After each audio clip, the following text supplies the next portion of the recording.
To this now, 2 suspected human traffickers are expected to appear in court this week after 90 undocumented Ethiopian nationals were rescued at a property in Sunnydale Ridge in Johannesburg yesterday. A multi-disciplinary team led by the Special Task Force were tracing a victim of kidnapping for ransom when they made the discovery of the undocumented nationals.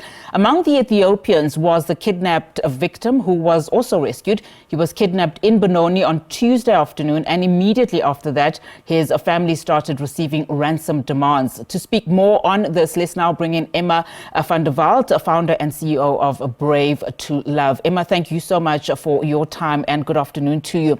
So let's start with the case of the Ethiopian national before we go into the kidnapping. I mean, in this particular case, we understand that the 90 or so citizens traveled roughly 3 months to reach the country. I mean, how widespread would you say are cases where, while the initial agreement is to illegally transport, to another country, it quickly turns into exploitation between a so-called smuggler and his victims? Yes, correct. So we are looking at organized crime. When it comes to smuggling, when it comes to human trafficking, we're looking at organized crime. So there are a lot of times different aspects of crime that's involved with a bigger crime. Looking at the Ethiopians, we've been on the cases. In the previous cases, we see large group of Ethiopians every time coming from being smuggled over. I've personally had interviews with some of these Ethiopian victims. If they are victims, or we're still determining that. Are they really victims of trafficking? That screening process needs to be done thoroughly. The challenge that we have is also because Ethiopians come out of a conflict area, they do not always answer directly. So it's and they're scared. They're scared to answer directly. So we've seen them approaching the smuggler. So when we look at human trafficking, we see the victim being forced to be transported or sometimes deceived. So in this case, we can look at them being deceived by promised jobs on this side, but they first approach the smuggler saying, I want to come to South Africa, and then this is the amount that I need to pay. So that is the first route. So we understand when we look at smuggling that many times there are aspects of trafficking involved with smuggling as well, but it's not necessarily a trafficking case.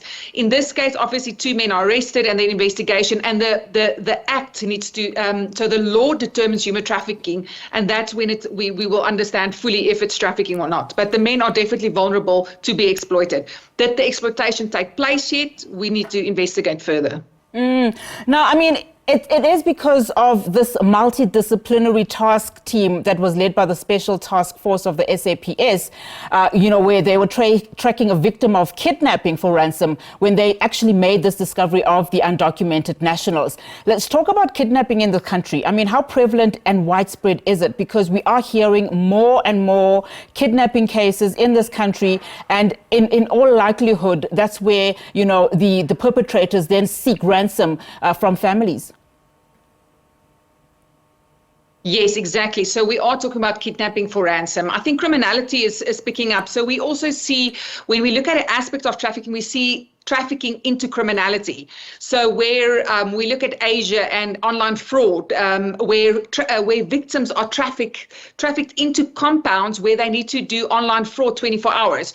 Like I said, such a large group of Ethiopians not being able to speak English will not necessarily be trafficked into online fraud. But what are we looking at? Are we looking at agriculture? Are we looking at the illegal mining industry? Are we looking at shops in the hope of finding work? But we also see a lot of these criminals, we've seen it even in the sex trade when we look at trafficking, that properties are hijacked. So it's not only one crime, it's organized crime. Properties are hijacked. We're looking at kidnapping. We're looking at hostage threats going out. So there's a lot of criminal aspects around human trafficking.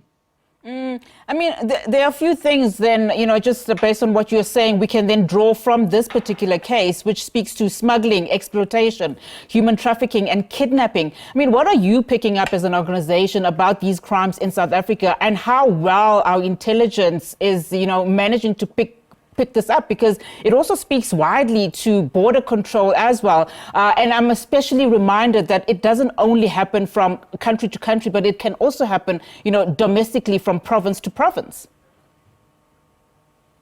Correct. We still believe in South Africa sex trafficking is the highest form of trafficking in brothels, and these are the crime scenes, the brothels and the sex trade. But we are seeing an influx of foreign nationals, illegal nationals coming into the country and then ending up in vulnerable situations. Like I said, if the exploitation took place, so yes, we have a problem with the mining industry, with the illegal mining, with the zamazamas, where people, Basotho people from Lesotho are being trafficked into these areas, Zimbabweans, where these smuggle routes, where they are forced into criminality, where they are forced to smuggle illegal cigarettes, the mining industry, smuggling things over the border. But is it because of poverty that they are agreeing to do the criminal action? We need to investigate that further. But yes, when we look at our border controls, we have a large concern. Also, we've got more than 30 or more smuggling routes coming into our country. The people are telling us, even victims are telling us, that were trafficked from Mozambique into the commercial sex trade, told us no, they paid at the border. It was so easy to come by bus or taxi over the border, and then they ended up being trafficked into the commercial sex trade in South Africa. Yes, so trafficking happens across border, across nation, but with the informal economy at the moment in South Africa, we see a large number of illegal immigrants, and they are trafficking their own. We've got Malawians that are trafficked here into factories in labor trafficking.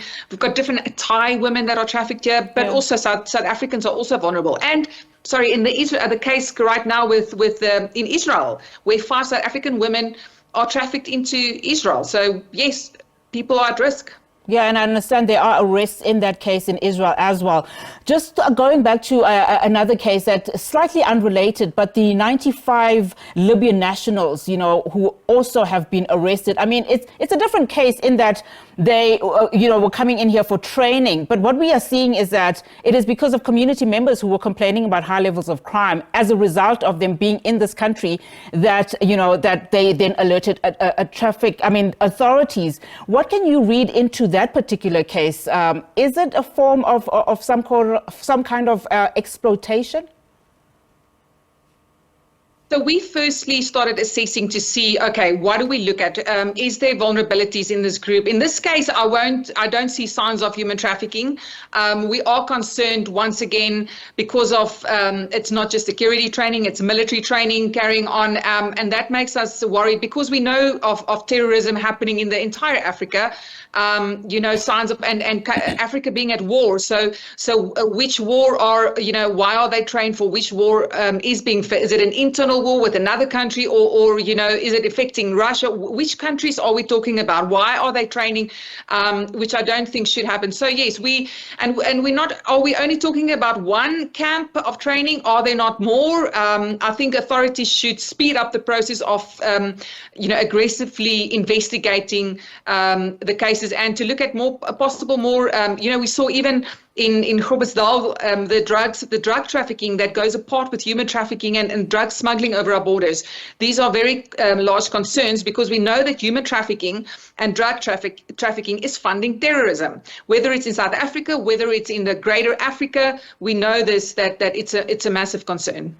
Emma, thank you so much for your time. Really do appreciate you coming onto the show. Emma Van Der Walt is the founder and CEO of Brave to Love, of course, commenting there following that discovery of 90 undocumented Ethiopian nationals and the arrest of 2 suspected human traffickers, also expected to be appearing in court later this week.